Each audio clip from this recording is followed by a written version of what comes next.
है कि भगवान शिव कल्कि जी का प्राकट्य संबल में होना है, इसके क्या प्रमाण है और कहाँ मिलते हैं?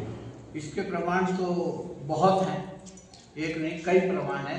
स्कंद पुराण में इसके प्रमाण है सबसे ज़्यादा। स्कंद पुराण को पढ़िए, उसका भूमि वाराखंड देखिए, उसमें संबल का भी निश्चित है कि कौन सा संबल होगा जिसमें भगवान कल्कि का जन्म होगा।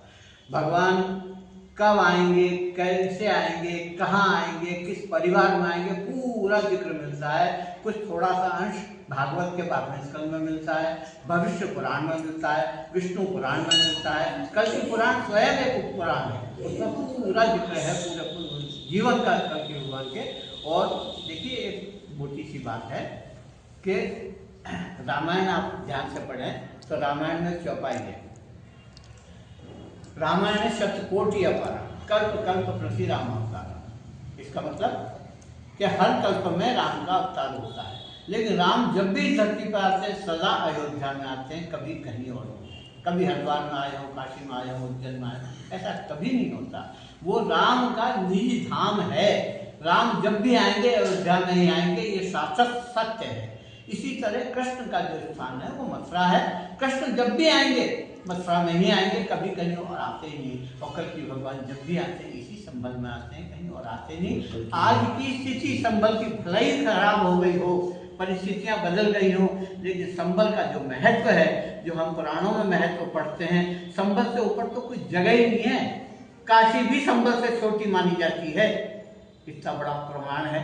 और इसका प्रमाण जीवन में देखिए, आप जाइए यहाँ से गया जी में अपने पितरों का पिंडदान करने की बात करिए तो आपसे ये पूछा जाएगा आप कहाँ से आए हैं, और अगर आपने संबल का नाम दे दिया तो एकदम प्रश्न होगा कि आप संबल में पिंडदान करके आए या नहीं। अगर नहीं करके आए तो दोबारा भेज देंगे वापस। संबल वो जगह है। आज भी अगर देखो तो रोजाना की दिनचर्या में आप देखें, अनेक शव यात्राओं में आप जाते होंगे तो संबल का मुर्दा उल्टा फूकता है, कहीं और का क्यों नहीं फूकता, मर्दवार का क्यों नहीं फूकता, इसका हरिद्वार का क्यों नहीं फूकता, हरिद्वार धार्मिक स्थान है, लेकिन संबल का मुर्दा उल्टा फूकता है, अयोध्या का भी नहीं फूकता, मथुरा का भी नहीं फूकता। संबल में क्या खासियत है? तो ये खासियत बिना ढूंढे तो कोई आपको नहीं मिलेगी, लेकिन उसको ढूंढिए, गहराई में जाइए तो संबल का महत्व आपको। संबल के सत्य को जानना है तो गहराई में जाना होगा। सत्यव्रत चैनल आपको लगातार दिखाता रहेगा, बताता